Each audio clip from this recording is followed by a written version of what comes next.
A very good morning to all students. Once again, we are coming to introduce a new topic of class 11 accountancy. As you know very well, in the last few videos, we discussed the very important chapter of your syllabus, that is in preparation of trading, profit and loss, and balance sheet of sole proprietorship with adjustment and without adjustment.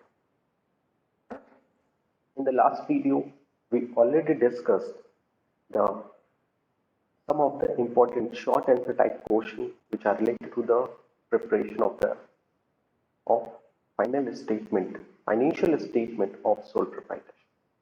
And we'll discuss a lots of the questions which are based on the various formula. So without creating delay, let's we move to the today's session, today's class. That is in this video, we will move to the practical problem related to the preparation of trading, profit and loss, and balance sheet of the sole proprietorship. So the question is, the following is the trial balance of Govind as at 31st March 2012. You have to prepare the trading account, PL account, and balance sheet of this question. That is in capital 20,000, building 20, furniture 3,000, scooter 5,000, return inward and outward 2,000, 5,000, and 1,000, stock 9,000, purchase and sale 35,550, 4,000, bad debts 4,000, carriage inward 400, carriage inward is 800, bad debts 400, general expense 1000, provision for bad debts is 900 is still, bank loan 7000, interest on bank loan 200, commission 1400, insurance and taxes 1000, scooter expense 2300, salary is 5500, cash in hand 2200, and debtor and credit is 4000 and 8100. And the additional information is very important for this such type of the question. That is, in closing stock is 4500, commission include 200 being commission received in advance, यानी advance commission है 200, salary has been paid for 11 months, 11 महीने की salary है, bank loan has been taken at 10% per annum interest, bank loan 10% per annum interest की है, building पे depreciation लगाना है 5% and scooter पे depreciation लगाना है 15%, write off 100 as a further bad debts and maintain a bad debts provision at 5% on debtor. तो ये जितने भी एडजस्टमेंट है इनका क्या क्या इफेक्ट पड़ेगा, एक बार फिर पहले हम रिवाइज कर लेते हैं। क्लोजिंग स्टॉक बैलेंस शीट के एसेट साइड में एंड ट्रेडिंग के क्रेडिट साइड में शो करेंगे, एडवांस कमीशन शो करेंगे हम लोग बैलेंस शीट के लायबिलिटी साइड में और पीएल अकाउंट में से माइनस कर देंगे। Salary has been paid for 11 month है तो उसको हम लोग क्या करेंगे, यू नो वेरी वेल, उसे हम लोग आउटस्टैंडिंग एक्सपेंसेस ट्रीट करेंगे, तो सैलरीज में ऐड करेंगे और बैलेंस शीट के लायबिलिटी साइड में शो करेंगे। बैंक लोन लिया गया 10% पर एनम इंटरेस्ट के हिसाब से, तो उस पर इंटरेस्ट कैलकुलेट करेंगे, अगर कम इंटरेस्ट पे किया गया है तो आउटस्टैंडिंग कैलकुलेट करेंगे, और बिल्डिंग एंड स्कूटर पे डेप्रिसिएशन लगाना है तो पीएल अकाउंट पे डेबिट साइड में और रिलेटेड एक्टिविटी से माइनस कर देंगे। और 100 रुपीज बैड डेप्स हुआ है, इसे हम फर्दर बैड डेप्स कहते हैं, तो पीएल अकाउंट के डेबिट साइड में राइट डाउन करेंगे, और हमें 5% provision for bad debts maintain करना है तो हम provision for bad debts maintain करेंगे और उसका कंपैरिजन करेंगे प्रीवियस ईयर के प्रोविजन फॉर बैड डेप्स पे। तो इस क्वेश्चन में जब हम लोग फर्स्ट ऑफ ऑल प्रिपेयर करेंगे trading and profit and loss account for the year ended 31st March 2012, और ये किसका ट्रेडिंग एंड पीएल अकाउंट है, of Govind,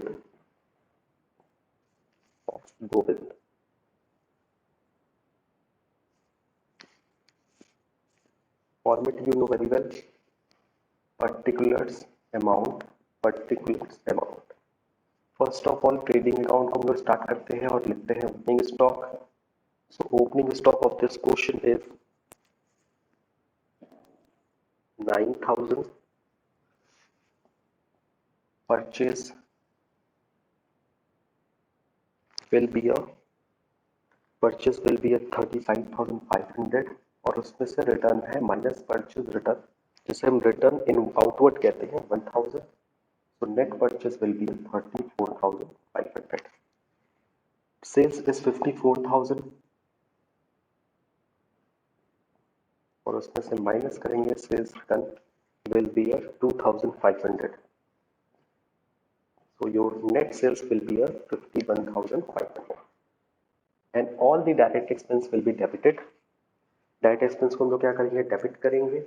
So the direct expense of this question, that is an carriage inward 800.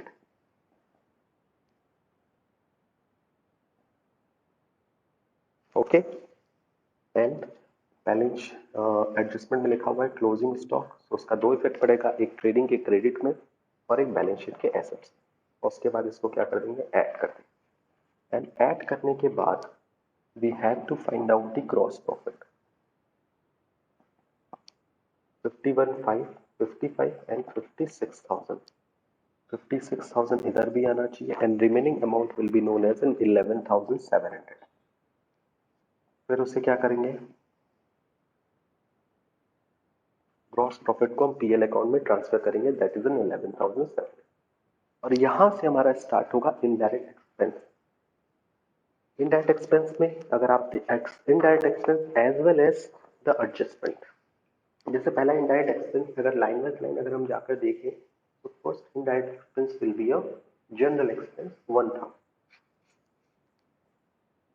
इस पे कोई adjustment नहीं है तो उसको सिंपली राइट डाउन कर देंगे। उसके बाद दिया है interest on bank loan. Interest on bank loan दिया है 200, जबकि हमें कितने परसेंट से इंटरेस्ट देना चाहिए था, 10% से। तो इंटरेस्ट ऑन बैंक लोन है आपका, बैंक लोन की वैल्यू है 7,000। 7,000 का 10% आपको देना चाहिए था 700, लेकिन आपने कितना दिया है, सिर्फ 200। सो आउटस्टैंडिंग कितना हो गया, 500। ठीक, कैसे, क्योंकि बैंक लोन लिया था आपने कितना, 7,000। 7,000 का 10% 700 आपको इंटरेस्ट देना था, बट आपने अभी तक कितना दिया है, सिर्फ 200। तो 500 आउटस्टैंडिंग के क्राइटेरिया में राइट डाउन किया जाएगा। उसके बाद दिया है insurance and taxes. Insurance taxes पे कोई एडजस्टमेंट नहीं है, 1,000। उसके बाद है स्कूटर एक्सपेंस। स्कूटर एक्सपेंस है आपका 2,300, पे भी कोई एडजस्टमेंट नहीं है। उसके बाद यह सैलरी, सैलरी पे एडजस्टमेंट गिवन है बुक में। अगर आप क्वेश्चन देखोगे तो सैलरीज पे एडजस्टमेंट गिवन है and the salaries will be 5,500। और नीचे क्वेश्चन में क्लियरली लिखा है कि salary has been paid for 11 month only, सिर्फ 11 महीने की आपने सैलरी दी है। तो आउटस्टैंडिंग आप जोड़ दोगे, कितना आएगा, 500। 11 मंथ की सैलरी के हिसाब से एक मंथ की सैलरी आउटस्टैंडिंग है। तो उसके बाद अगर हम बात करें तो डेप्रिसिएशन आपको चार्ज करना है, ठीक है। और उसके बाद आपको क्या करना है, देयर आफ्टर हमें डेप्रिसिएशन चार्ज करना है। तो डेप्रिसिएशन चार्ज करने के लिए हम लोग क्या करेंगे, क्योंकि मेरे पास यहाँ स्पेस नहीं है, as you know very well financial statement के क्वेश्चन कितने बड़े होते हैं और उसे एक बार में सॉल्व करना it is not possible and sufficient. तो डेप्रिसिएशन हम शो करेंगे। डेप्रिसिएशन किस पे चार्ज करना है हमें, बिल्डिंग पे और स्कूटर पे। सो बिल्डिंग पे हमें कितना चार्ज करना है और स्कूटर पे कितना चार्ज करना है। बिल्डिंग पे हमें चार्ज करना है कितना परसेंट, 5%, स्कूटर पे 15%। तो बिल्डिंग पे आपका हो गया 5% के हिसाब से। बिल्डिंग है आपकी 20,000, 20,000 का 5% इज 1,000 एंड स्कूटर पे आपका लगाना है 15%। स्कूटर की वैल्यू है आपकी 5,000, तो 5,000 का 5% is 15% is 750। So total depreciation is 1750। उसके बाद सबसे इंपॉर्टेंट बात दिया है प्रोविजन क्रिएट करना है। So you know very well, provision जब भी क्रिएट करते हैं सो हम इसे कहाँ राइट डाउन करते हैं, डेबिट साइड पे राइट डाउन करते हैं। लेकिन इसके लिए हमें स्टिल वर्किंग नोट की जरूरत है, क्योंकि आपके पास पहले से भी बैड डेब्ट्स है और पहले से भी प्रोविजन अवेलेबल है। तो उसके लिए वर्किंग नोट देखिएगा आप लोग ध्यान से।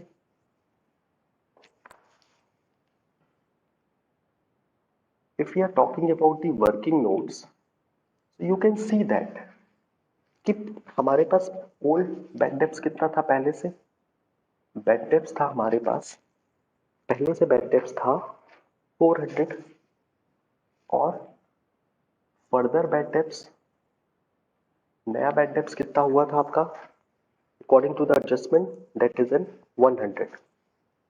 Okay, so total is 500 bad debts. लेकिन जब हमें कह रहा है क्रिएट करने के लिए न्यू बैड डेब्ट्स यानी प्रोविजन फॉर बैड डेब्ट्स, हमें कितना बोलना है, 5% क्रिएट करने के लिए। तो डेटर हमारे पास कितने हैं, debtor according to the quotient the value of the debtor is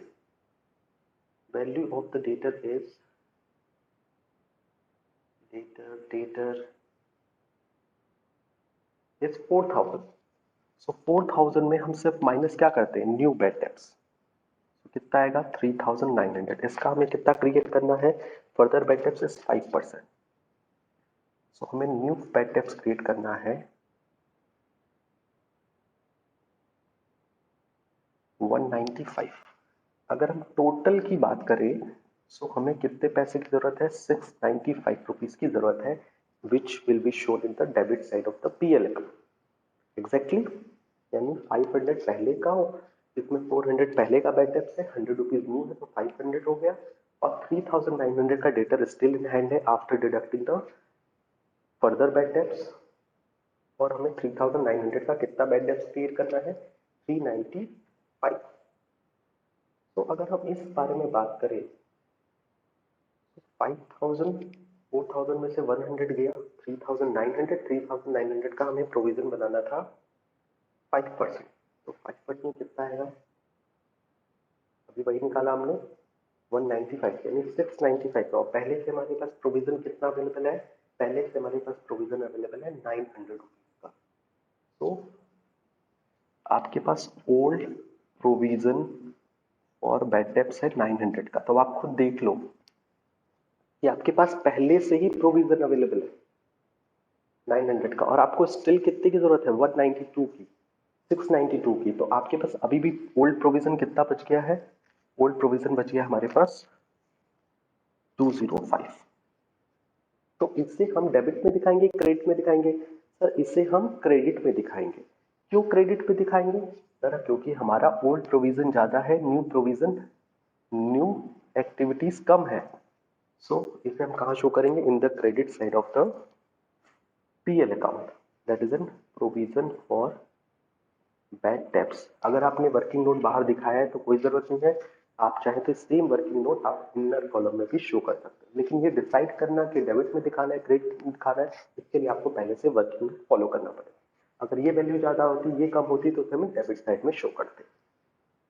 और इनकम की बात करें तो और हमारी इनकम है कमीशन 1400, जिसमें 200 एडवांस है. तो बाई कमीशन 1400 है, जिसमें से एडवांस आपको मिल चुका है पहले से 200. तो 1200 आपके पास स्टिल अवेलेबल है. ओके, तब क्या करोगे, ऐड कर दोगे, क्योंकि यहाँ मेरा पेज भर गया था, मैं यहाँ ऐड करता हूँ.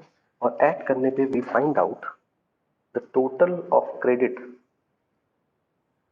इज 13,105. डेबिट में आना चाहिए 13,105. तो जो डेबिट में बैलेंस आएगा उसे हम लोग क्या बोलेंगे, नेट प्रॉफिट. और नेट प्रॉफिट कहाँ ट्रांसफर होगा, कैपिटल अकाउंट पे. And the value of the net profit is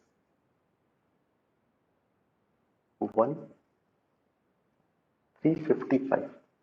net profit आपकी आएगी 355, यानी इन सबको ऐड किया तो 13,105 आया. और इसको सब ऐड करके इस 13,105 में से डिडक्ट कर दिया तो कितना आया, 355. तो net profit of this question 355. And after that हम लोग क्या प्रिपेयर करेंगे, closing balance sheet.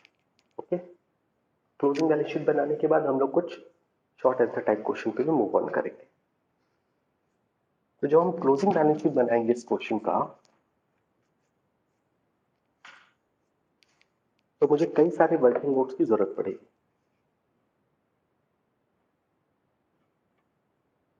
Balance sheet कब बनाना है हमें, 31 मार्च 2012.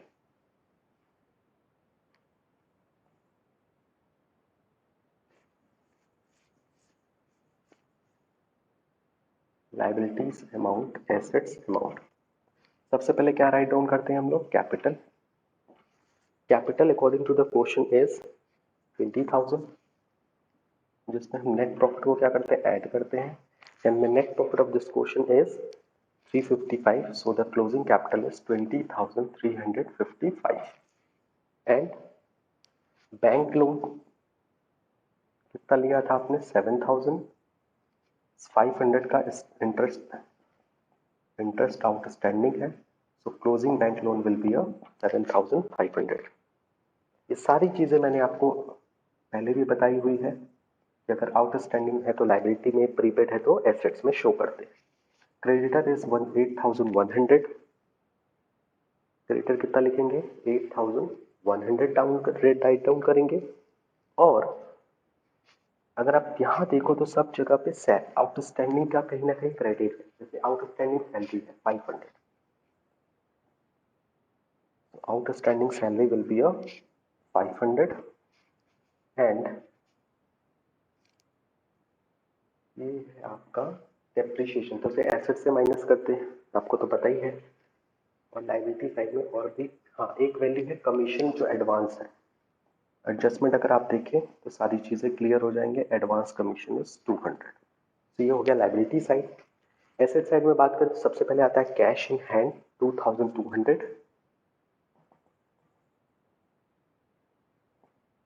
उसके बाद आपको क्या शो करना है? डेटर।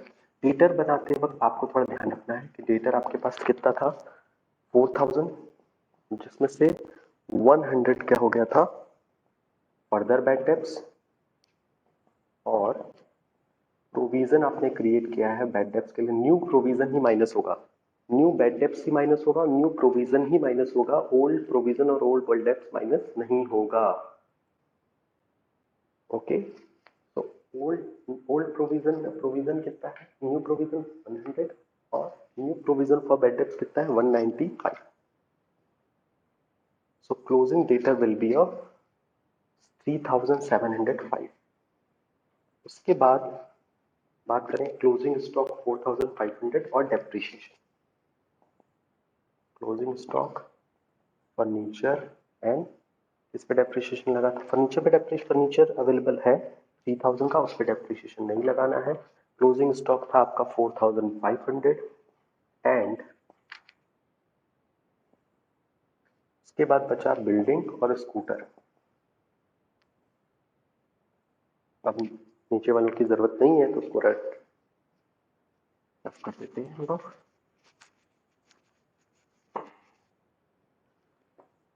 तो फर्नीचर 3,000, बिल्डिंग कितना था? 10% डेप्रिसिएशन लगा था, तो बिल्डिंग की वैल्यू थी आपकी, बिल्डिंग की वैल्यू थी according to the question is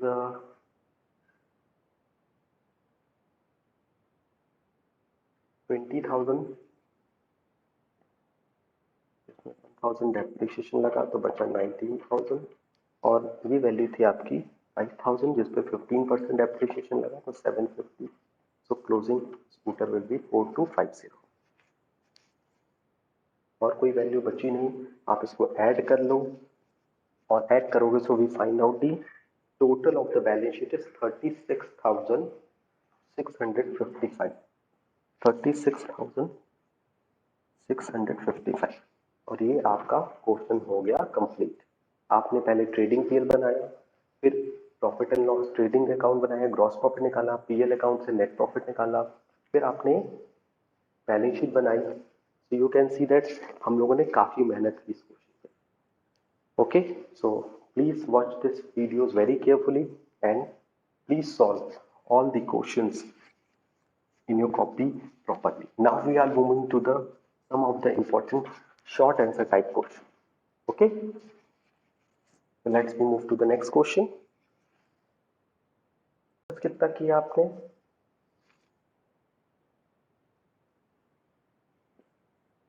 90,000 rupees का. During the year, a sum of 6,000 was spent on freight inward.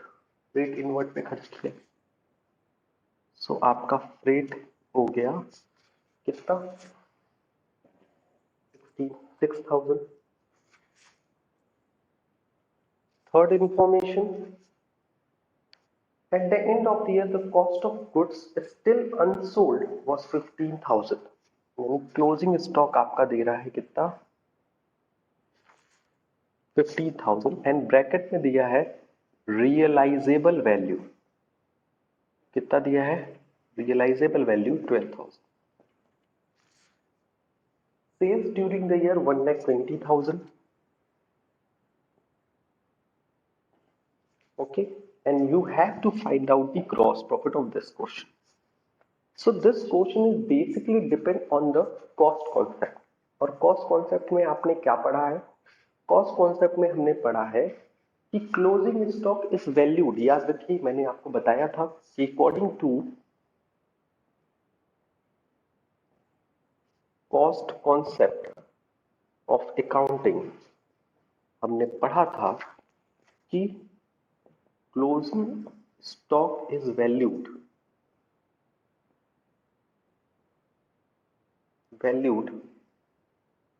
cost price or realizable value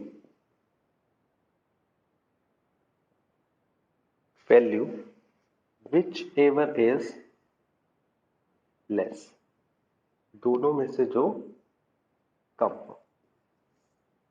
और ये कॉस्ट कॉन्सेप्ट ही नहीं कहता, ये आपका प्रोड्यूस कॉन्सेप्ट भी कहता है कि अगर आपका क्लोजिंग स्टॉक जो है, जब आप उसको अपने ट्रेडिंग अकाउंट, पीएल अकाउंट या बैलेंस शीट में रिकॉर्ड कर रहे हो, तो आपको ये चीज ध्यान रखना है कि उसकी कॉस्ट प्राइस उसकी रियलाइजेबल वैल्यू से ज्यादा ना हो।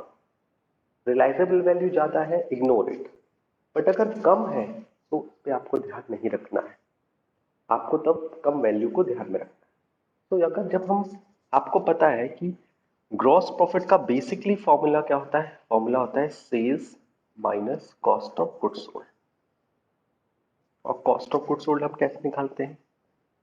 Cost of goods sold equals to opening stock. इस क्वेश्चन में ओपनिंग स्टॉक इसलिए नहीं है क्योंकि क्वेश्चन बिजनेस नया नया ओपन किया गया है, प्लस नेट परचेज गिवन है क्वेश्चन में, प्लस डायरेक्ट एक्सपेंस जो है कैरेज, माइनस क्लोजिंग स्टॉक। अब यहीं पर आपको थोड़ा सा ध्यान रखना होगा कि क्लोजिंग स्टॉक की जब हम वैल्यू लेंगे तो दोनों में से जो कम होगी वो लेंगे। तो 15,000 एंड 12,000 में से दोनों में से कम वैल्यू किसकी है? विच एवर इज लेस, मतलब दोनों में से कम वैल्यू किसकी है? यस, 12,000। तो क्लोजिंग स्टॉक कितना लिया जाएगा यहाँ पे? 12,000। So opening stock is not given, net purchase is 90,000, direct expense is 6,000 and closing stock is 12,000, not a 15,000। जब आप इसको सॉल्व करेंगे तो 96 में से 12 गया तो कितना बचा?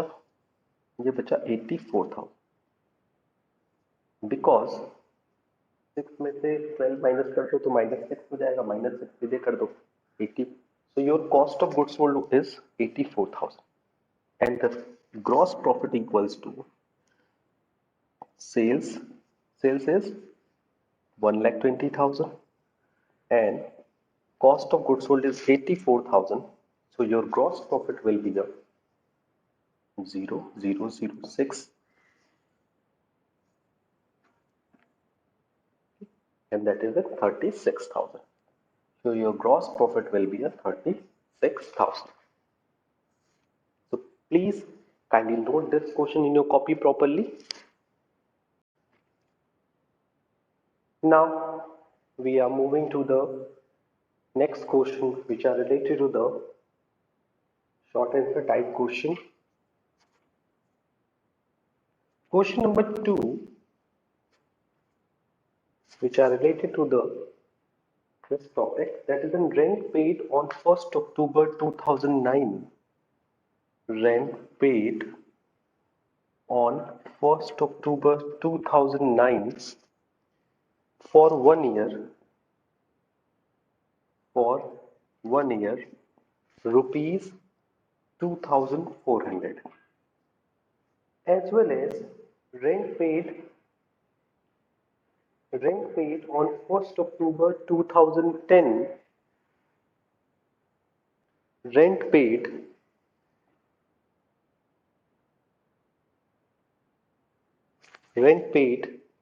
on 1st October 2010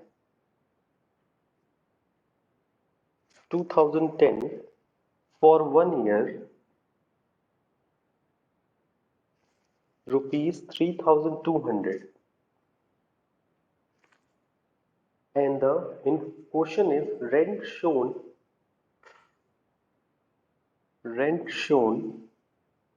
in profit and loss account for the year ended 31st March 2010 would be। Question clear होगा मुझे लगता है। कह रहा है आपने रेंट पे किया 2009 में एक साल के लिए 2400 रुपए और 2010 में 1 अक्टूबर को पे किया 3200 रुपए एक साल के लिए। सो इसका पेमेंट कब से कब तक होगा? वो होगा 1 अक्टूबर 2009 से 30 सितंबर 2010 तक। एंड अगर हम इसकी बात करें तो ये रेंट पे आपने क्या होगा 2010 में 30 सितंबर 2010 2011 और आपको 31 मार्च 2010 तक का बताना है कि रेंट कितना पीएल अकाउंट में शो करेंगे debit side. Rent shown in profit and loss account. So basically इस तरह के क्वेश्चंस को लेकर कंफ्यूजन आ जाएगा, कोई दिक्कत नहीं है। अगर हम रेंट दिखाना है हमें 31 मार्च 2010 में, तो ये कब से कब तक का रेंट होगा? ये रेंट होगा 1 अप्रैल 2009 से 31 मार्च 2010 तक का। आपको 2009 अप्रैल 1 से 31 मार्च 2010, ये थोड़ा सा गड़बड़ लग रहा है, ये 2011 होना चाहिए। तो आपको अप्रैल 2010 से 31 मार्च 2011 का रेंट निकालना है। कैसे निकालोगे? अगर आप पीरियड देखो तो 1 अप्रैल 2010 से लेकर 30 सितंबर 2000 रेंट का जो अगर 1 ईयर की बात करें तो आपने कितना पे किया है? 2400। सो उसको पीरियड को डिवाइड करना पड़ेगा आपको, क्योंकि रेंट का चार्ज चेंज हो गया। 1 अप्रैल 2010 से 30 सितंबर 2010 तक का रेट अलग था और उसके बाद 1 अक्टूबर 2010 से 31 मार्च 2010 तक का 11 तक का रेंट अलग था।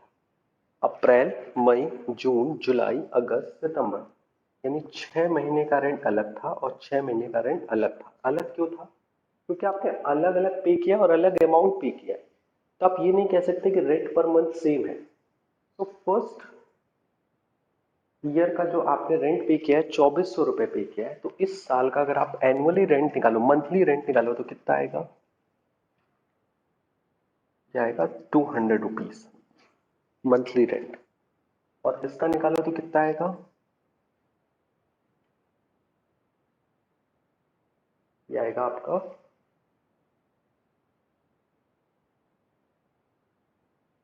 ये आपका पॉइंट में आएगा। मुझे 3200 को 12 से डिवाइड करो तो मुझे लगता है ये पॉइंट में आना चाहिए। यस, 266 यानी 267 रुपीज अप्रोक्स। इसका मतलब जब आप पीएल अकाउंट में रेंट को शो करोगे तो जो 6 मंथ का रेंट है वो किस हिसाब से लगेगा? 200 इंटू 6 यानी 1200 रुपीज लगेगा। ठीक। और बाकी के 6 महीने का जो रेंट है वो चेंज हो गया, वो हो गया 266 के हिसाब से आपका रेट लगेगा 6 महीने का 1600 approx. So total rent will be debited in the profit and loss account. So rent debited to profit and loss account will be a 2800 and my answer is fully correct. Okay. Suppose if we taken the loan from SBI Bank worth rupees 20,000 at 10% interest annually. ठीक है, question में clearly लिखा है कि आपने loan लिया है 20,000 rupees का, कहां से? एसबीआई बैंक से, 10% इंटरेस्ट एनुअली। ठीक, और ट्रायल बैलेंस में क्लियरली लिखा हुआ है कि इंटरेस्ट ऑन 10% बैंक लोन आपने पे किया है 1800। तो अगर इस तरह का एडजस्टमेंट गिवन है और साथ ही साथ ट्रायल बैलेंस में सिर्फ इंटरेस्ट दिख रहा है 1800 रुपए, तो इस सिचुएशन में जब when we prepare the PL account और क्वेश्चन में पूछ रहा है कि आप इसको PL account and balance sheet में कैसे शो करोगे, सो इंटरेस्ट को हम लोग कहाँ शो करते हैं, डेबिट साइड में। सो इंटरेस्ट ऑन लोन कितना आपने पे किया 1800, पे कितना करना चाहिए था 20,000 का 10%, यानी कि 2000। सो अभी भी आपके पास आउटस्टैंडिंग कितना है, आउटस्टैंडिंग इंटरेस्ट कितना है 200। ओके, है जब आप बैलेंस शीट बनाओगे